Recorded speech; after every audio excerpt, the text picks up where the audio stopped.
In mathematics, the covariant derivative is a way of specifying a derivative along tangent vectors of a manifold. Alternatively, the covariant derivative is a way of introducing and working with a connection on a manifold by means of a differential operator, to be contrasted with the approach given by a principal connection on the frame bundle C affine connection. In the special case of a manifold isometrically embedded into a higher dimensional Euclidean space, the covariant derivative can be viewed as the orthogonal projection of the Euclidean derivative along a tangent vector onto the manifold's tangent space. In this case, the Euclidean derivative is broken into two parts, the extrinsic normal component and the intrinsic covariant derivative component. This article presents an introduction to the covariant derivative of a vector field with respect to a vector field, both in a coordinate-free language and using a local coordinate system and the traditional index notation. The covariant derivative of a tensor field is presented as an extension of the same concept. The covariant derivative generalizes straightforwardly to a notion of differentiation associated to a connection on a vector bundle, also known as a Koszul connection. Introduction and history. Historically, at the turn of the 20th century, the covariant derivative was introduced by Gregorio Ricci Curbastro and Tullio Levi-Civita in the theory of Riemannian and pseudo-Riemannian geometry. Ricci and Levi-Civita observed that the Christoffel symbols used to define the curvature could also provide a notion of differentiation which generalized the classical directional derivative of vector fields on a manifold. This new derivative the Levi-Civita connection was covariant in the sense that it satisfied Riemann's requirement that objects in geometry should be independent of their description in a particular coordinate system. It was soon noted by other mathematicians, prominent among these being Hermann Weyl, Jan Arnoldus Schouten, and Apermil Lie-Cartan, that a covariant derivative could be defined abstractly without the presence of a metric. The crucial feature was not a particular dependence on the metric, but that the Christoffel symbols satisfied a certain precise second-order transformation law. This transformation law could serve as a starting point for defining the derivative in a covariant manner. Thus the theory of covariant differentiation forked off from the strictly Riemannian context to include a wider range of possible geometries. In the 1940s, practitioners of differential geometry began introducing other notions of covariant differentiation in general vector bundles which were, in contrast to the classical bundles of interest to geometers, not part of the tensor analysis of the manifold. By and large, these generalized covariant derivatives had to be specified ad hoc by some version of the connection concept. In 1950, Jean-Louis Koszul unified these new ideas of covariant differentiation in a vector bundle by means of what is known today as a Koszul connection or a connection on a vector bundle. Using ideas from Lie algebra cohomology, Koszul successfully converted many of the analytic features of covariant differentiation into algebraic ones. In particular, Koszul connections eliminated the need for awkward manipulations of Christoffel symbols objects in differential geometry. Thus they quickly supplanted the classical notion of covariant derivative in many post-1950 treatments of the subject. Motivation. The covariant derivative is a generalization of the directional derivative from vector calculus. As with the directional derivative, the covariant derivative is a rule, which takes as its inputs, a vector, u, defined at a point P, and a vector field, V, defined in a neighborhood of P. The outputs is the vector, also at the point P. The primary difference from the usual directional derivative is that it must, in a certain precise sense, be independent of the manner in which it is expressed in a coordinate system. A vector may be described as a list of numbers in terms of a basis, but as a geometrical object a vector retains its own identity regardless of how one chooses to describe it in a basis. This persistence of identity is reflected in the fact that when a vector is written in one basis, and then the basis is changed, the components of the vector transform according to a change of basis formula. Such a transformation law is known as a covariant transformation. The covariant derivative is required to transform, under a change in coordinates, in the same way as a vector does. The covariant derivative must change by a covariant transformation. In the case of Euclidean space, one tends to define the derivative of a vector field in terms of the difference between two vectors at two nearby points. In such a system, one translates one of the vectors to the origin of the other, keeping it parallel. With a Cartesian coordinate system, we thus obtain the simplest example, covariant derivative, which is obtained by taking the derivative of the components. In the general case, however, one must take into account the change of the coordinate system. For example, if the same covariant derivative is written in polar coordinates in a two-dimensional Euclidean plane, then it contains extra terms that describe how the coordinate grid itself rotates. In other cases, the extra terms describe how the coordinate grid expands, contracts, twists, interweaves, etc. Consider the example of moving along a curve I cubed, t, in the Euclidean plane. In polar coordinates, I cubed may be written in terms of its radial and angular coordinates by I cubed, t, equals, I, t. A vector at a particular time t is expressed in terms of where and are unit tangent vectors for the polar coordinates, serving as a basis to decompose a vector in terms of radial and tangential components. At a slightly later time, the new basis in polar coordinates appears slightly rotated with respect to the first set. The covariant derivative of the basis vectors serve to express this change.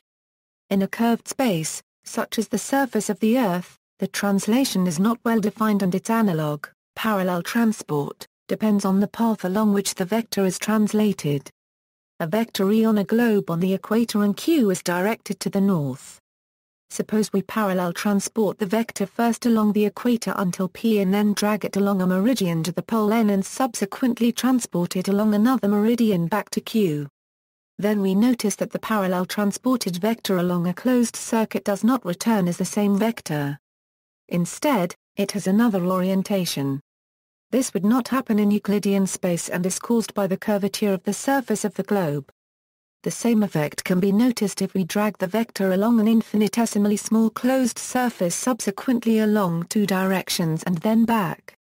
The infinitesimal change of the vector is a measure of the curvature. Remarks: the definition of the covariant derivative does not use the metric in space.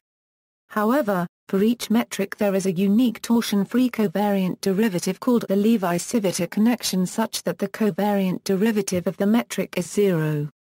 The properties of a derivative imply that depends on an arbitrarily small neighborhood of a point P in the same way as, for example, the derivative of a scalar function along a curve at a given point P depends on an arbitrarily small neighborhood of P. The information on the neighborhood of a point P in the covariant derivative can be used to define parallel transport of a vector. Also, the curvature, torsion, and geodesics may be defined only in terms of the covariant derivative or other related variation on the idea of a linear connection. In formal definition using an embedding into Euclidean space, assume a Riemann manifold is embedded into Euclidean space via a differentiable mapping such that the tangent space at is spanned by the vectors, and the scalar product on is compatible with the metric on M. For a tangent vector field, one has the last term is not tangential to M, but can be expressed as a linear combination of the tangent space base vectors using the Christoffel symbols as linear factors plus a non-tangent vector. The covariant derivative is defined as just a tangential portion of the usual derivative. In the case of the Levi-Civita connection is required to be orthogonal to tangent space, so, on the other hand, implies and yields the Christoffel symbols for the Levi-Civita connection in terms of the metric.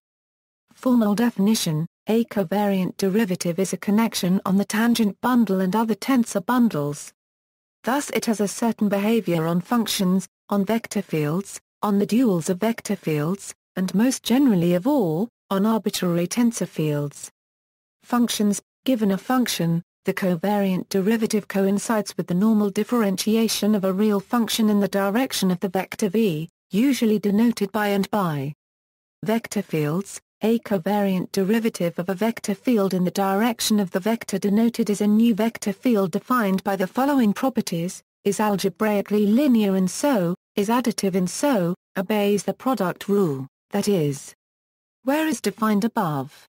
Note that at point P depends on the value of V at P and on values of U in a neighborhood of P because of the last property, the product rule.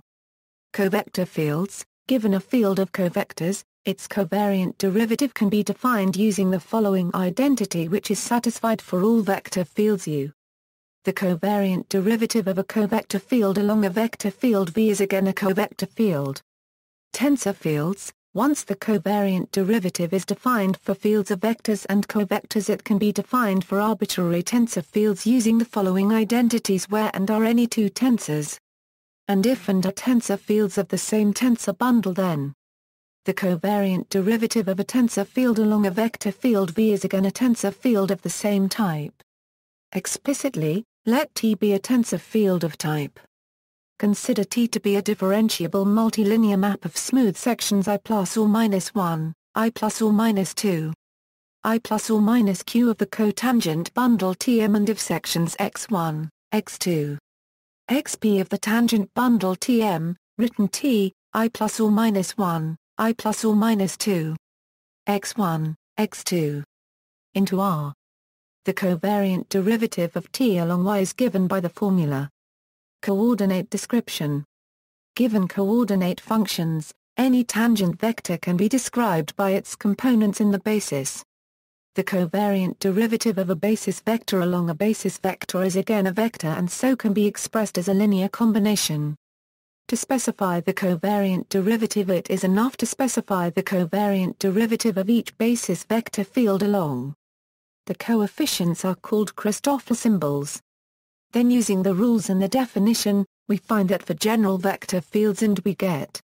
So, the first term in this formula is responsible for twisting the coordinate system with respect to the covariant derivative, and the second for changes of components of the vector field U. In particular, in words, the covariant derivative is the usual derivative along the coordinates with correction terms which tell how the coordinates change. The covariant derivative of a type tensor field along is given by the expression. Or, in words, take the partial derivative of the tensor and add a for every upper index, and a for every lower index.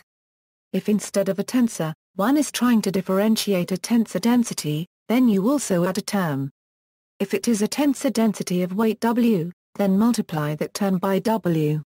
For example, is a scalar density, so we get where semicolon indicates covariant differentiation and comma indicates partial differentiation.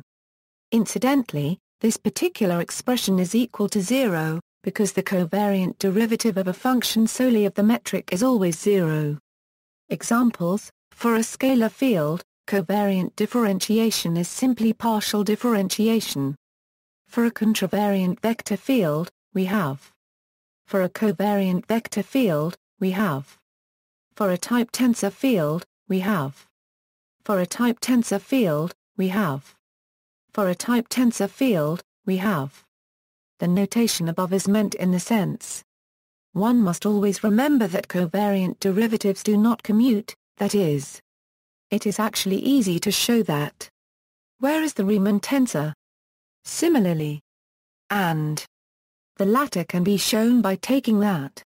Notation: in textbooks on physics, the covariant derivative is sometimes simply stated in terms of its components in this equation. Often a notation is used in which the covariant derivative is given with a semicolon, while a normal partial derivative is indicated by a comma. In this notation we write the same as. Once again, this shows that the covariant derivative of a vector field is not just simply obtained by differentiating to the coordinates, but also depends on the vector v itself through. In some older texts, the covariant derivative is denoted by a double pipe derivative along curve, since the covariant derivative of a tensor field at a point depends only on value of the vector field at one can define the covariant derivative along a smooth curve in a manifold.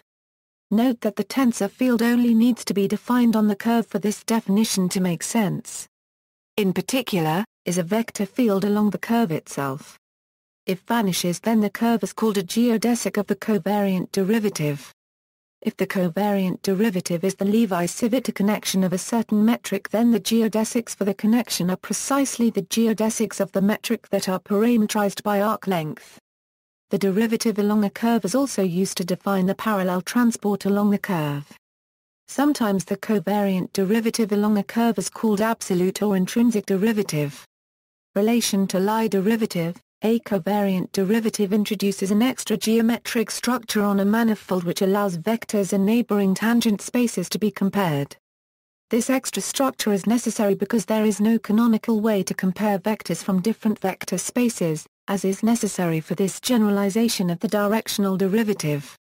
There is, however, another generalization of directional derivatives which is canonical, the Lie derivative. The Lie derivative evaluates the change of one vector field along the flow of another vector field. Thus, one must know both vector fields in an open neighborhood. The covariant derivative, on the other hand, introduces its own change for vectors in a given direction, and it only depends on the vector direction at a single point, rather than a vector field in an open neighborhood of a point. In other words, the covariant derivative is linear in the direction argument, while the Lie derivative is linear in neither argument. Note that the anti-symmetrized covariant derivative UV and the Lie derivative LUV differ by the torsion of the connection, so that if a connection is symmetric, then its anti-symmetrization is the Lie derivative. See also. Notes. References: Kobayashi, Shoshichi and Namaizal, Katsumi. Foundations of Differential Geometry, Volume 1. Wiley into Science.